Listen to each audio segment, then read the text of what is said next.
Welcome back, listeners, and thank you for joining us. I'm co-host David Rubinstein, CEO of OptiRTC, and it's my pleasure to share with you the third and final segment of the Winter 2025 edition of Boards Today, a Radio Entrepreneurs production. I'd like to introduce our panelists and hosts for this discussion. We're joined today by Martin Lowenthal, macroeconomic life and financial advisor with the Bulfinch Group, and Steve Snyder, partner and entrepreneur in residence at Gesmer, Updegrove. We'd also like to welcome our special guest, Ron Sanders, chairman of the board of directors at San-tron and former president and CEO of San-tron. And finally, our co-host, Radio Entrepreneurs founder and founder of Mage LLC, JDavis. And Jeffrey, I now turn the discussion over to you. Well, with such a panel like this, I don't think I have to talk a lot. I can be Marcel Marceau. So, David, I know you have a follow-up question to our second segment. Yeah, so Ron, in the previous segment, we talked about having an outside sounding board, whether it's a peer advisory group or maybe a outside advisors just working directly with you. And I'm curious if there were any organizations you belong to and how that may have benefited you. What I did join for a while was like a CEO corner, and we would meet periodically and just explain what kind of fun we had maybe in the previous weeks or whatever, and so I've got a lot of interesting opinions and stories from a variety of different CEOs, different types of companies. That was good. But as far as other people that I could lean on, yeah, I have ex-CEOs that I've talked to and called certain cases. I had a previous board member that she was fantastic and she was extremely good and available all the time for me. So yeah, I've had a variety, and those individuals are still around and available now. So they've been a great help. Terrific. Steve? Being a CEO is very lonely. Everyone is shaking their heads, and for all of the CEO founders, owners that are watching, I have no doubt that they too are shaking their heads. It's very lonely. And while boards and advisory boards are terrific and peer groups can be really special, I often suggest to CEO owners that they have their own personal advisory group, including 2 or 3 people, business people that they can go to with whom they have personal relationships and get that insight, because being that CEO is so lonely. So it's terrific that you have had the opportunity to do that. It was great help. Well, I thought Steve was going to ask a different question, so I think it was in my head as he was starting. Ron, in our first segment, we talked a little bit about the history of San-tron boards. Can you talk a little bit about the benefits of an advisory board, maybe even some of the things you didn't get from the advisory board as well, and then the benefits of going to a formal board and maybe some of the things you missed about the advisory board? Just sort of, put that little balance sheet up there for other owners. Yeah, well, back in the earlier days, we did have the board of directors, all shareholders, and we found that we were deficient in a lot of areas, and that's where we added the board of advisors. So we had both. We had both at the same time, and the board of advisors meetings were separate. It was like basically like working groups. These guys were open to anything that happened, anything that came up. And they all provided their own particular experiences to help more in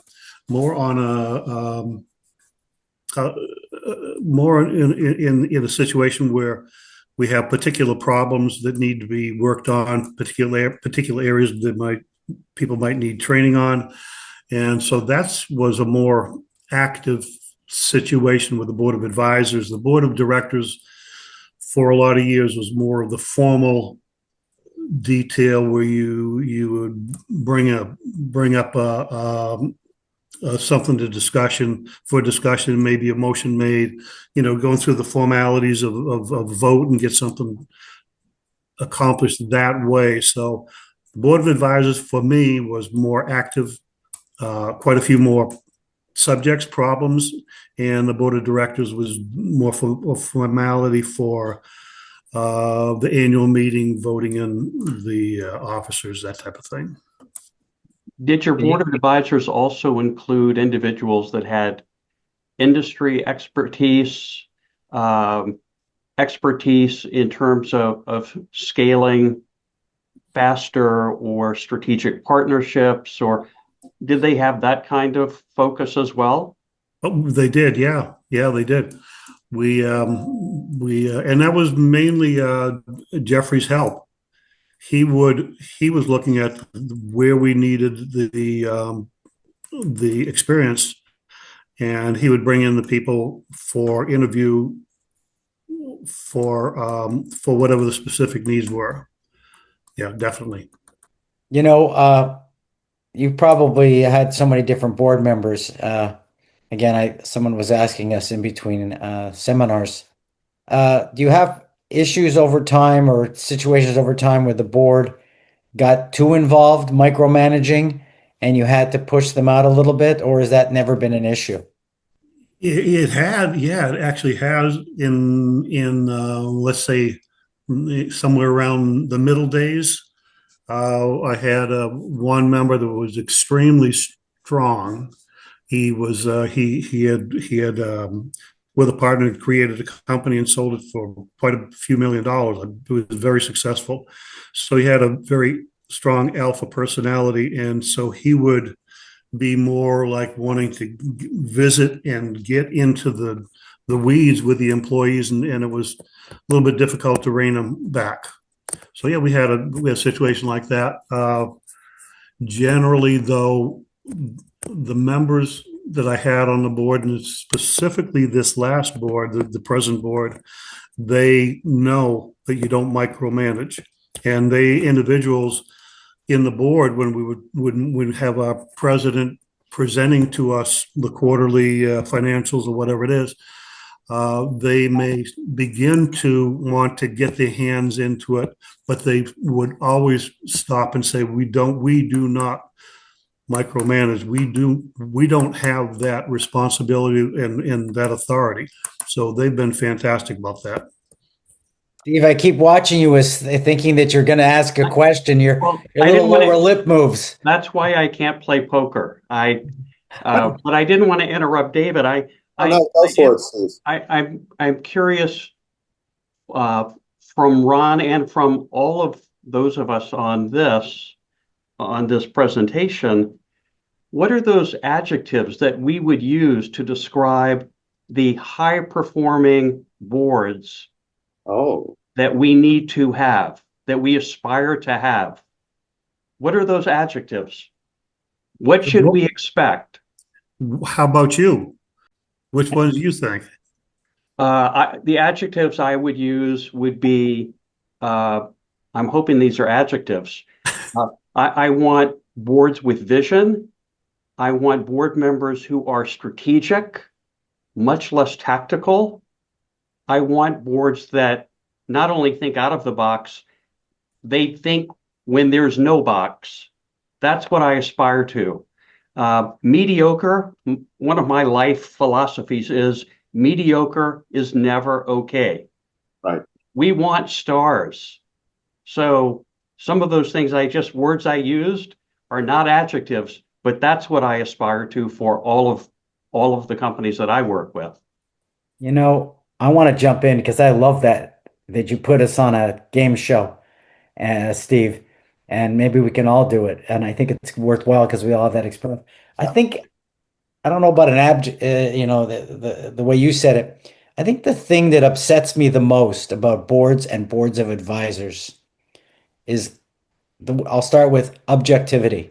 When I see members not acting in the best interest of the company, but acting in the best interest of their relationship with one particular individual, so they play to that individual.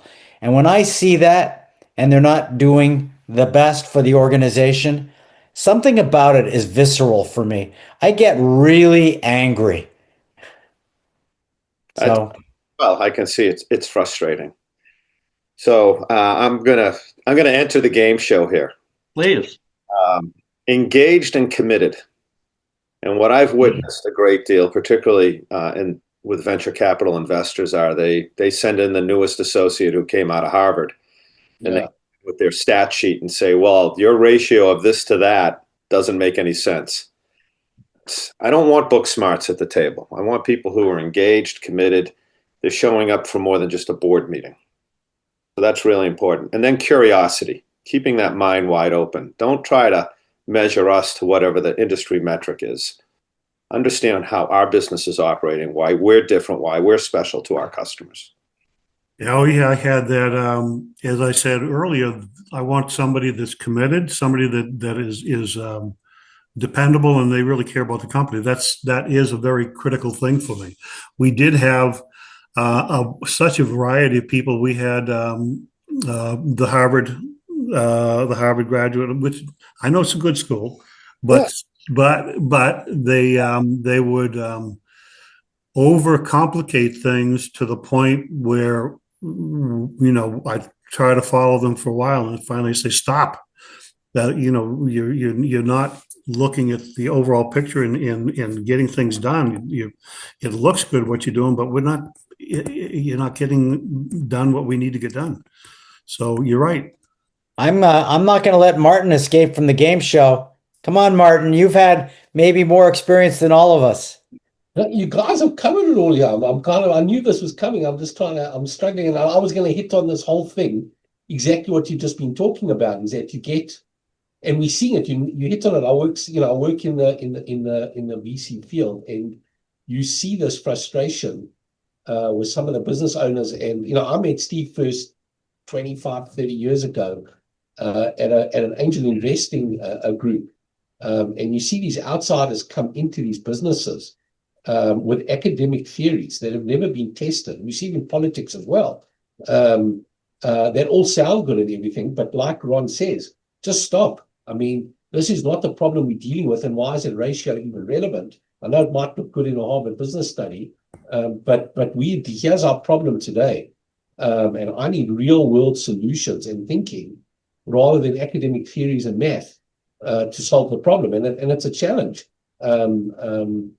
Especially when, well, in this case, they don't have skin in the game in terms of they're not investors, they haven't put money in, but it can still be very challenging when you put them in an advisory or a board position to sit and get into conflict with them. So it's a common problem, and that was the one I was going to get to. So apologies, you stole my thunder. No, it's the one that I understand the best. We all sit on board, so it's good. Ron, I started the first segment by asking about history.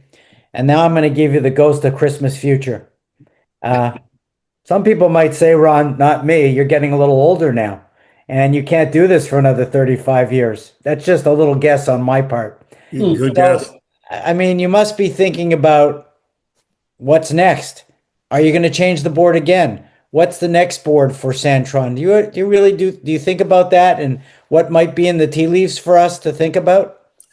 Well, I'm really looking forward to getting down to the Keys and fishing off of the dock as soon as possible. But it may be a few years. But the future board has some great possibilities. We have two of the third generation that are in senior positions in the company right now, and I'm hoping that the family will look at that and get them more involved, and then we can bow out and have them bring their own creativity. Have you? I'll throw in one more here that just sort of came to mind again here that I was thinking about before, but it slipped my mind while I was listening to this. Is that I think for me, I've always told people that are looking for board members is to bring in people that can open up networks to them that can be very, very powerful in terms of things they might not even think they need yet. Networks that they don't have any exposure to, might not have thought of, that can turn out to be very, very powerful, because oftentimes getting input or advice from somebody so far related from your business, just in terms of the conceptual, of the practicality of what's going on in the economy, from someone who's so far related to you, can often give you a completely different perspective, and then open up networks, the people that can open up lines of business, different networks, new sales opportunities, and a lot of other things. So there's that diversity issue, and opening up networks is really important, of people that are well connected in places you might never be able to get to. So And Ron, I want to add to that to give you context. Your dad was making connectors. Now you're in the aerospace industry. So I would add that in terms of the what's next, connectors on the board. I think Martin's question is very apropos to you staying in business. Yeah, we actually when the business started, my father, to go back to the beginning, he bought two old World War II machines and put them in our cellar. And he started doing side work when he was working at a machine shop. So it started as specifically as a machine shop. And our next door neighbor happened to be a relative, and she complained because of the interference on the TV back in the 50s. And that forced him to start to actually go find a building and start the company. So it started as a machine shop, went to connector components, and then to full up connectors and the cable assemblies. And we're continuing on there. The future, what we're doing now is very, very high precision, super small miniature connectors. And they're being used in AI applications. So we're looking to stay ahead of the game there. Our precision connectors now are the best in the industry, the most perfect connectors in the industry, and so we'll continue to surprise our industry with new products. But that's the next generation. That's not me. I've got to get out. They'll do their job, I'm sure. So I'm going to do another one of my little turns, my little U-turns in our last couple of minutes. Has the board been helpful in transitioning family board members and family members? And I assume there's going to be more transitions in the future, maybe in or out. An earlier attempt, when all of the family was still there running fully, there was an attempt by the board to bring up transition to make that happen, and make that happen before it was too late. And unfortunately, the family members said, no, we're still here. We don't want to consider transition. So that failed. And so we didn't have the ability to all work it together. More recently, in the newest board, people are open. Everybody's open to it, and I think that's going to help for the transition to happen. Good. Any follow up on that one? No? I have more of a tactical question. I think, I believe we've addressed a lot of the strategic reasoning behind why to do this, how important it is, the value that gets added. From a tactical perspective, just for our listening audience, how often does your board meet? What kind of preparation goes into it? What kind of follow-up takes place after a board meeting? And what are some of the challenges you're addressing today? The board is scheduled a full year ahead for the quarterly meetings. Our president puts together all of the financials, a whole variety of things. We know what we're looking for there. We might ask him questions ahead of the board meeting to prep and have that data available. So we have the quarterly board meetings last about 3 hours, 3 to 4 hours, depending on the subject. And then we have the special board meetings that happen in between. There were certain times we might have had 7 or 8 special board meetings through the year. On quiet times, the preparation on our part is virtually nothing. The president knows what we're looking for, and they'll put it all together.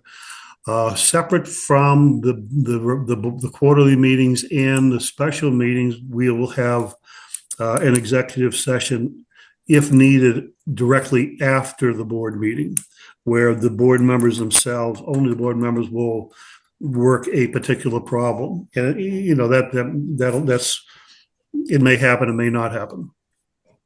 Okay, so you're looking at probably 8 to 12 hours a quarter in terms of On the average, yes. Yeah. Certain times it might be 4 times, 5 times that amount. Other times it's something somewhat less. So Okay. speaking for myself, that's a very strong ROI for the company, making that kind of investment to have a board. And I would encourage our listeners to truly evaluate bringing a board in to better their business. Thank you. Okay, so we've come to our conclusion today. I want to thank you all for sharing your expertise, for some great questions and a little game showing going on with adjectives. Thank you, Steve.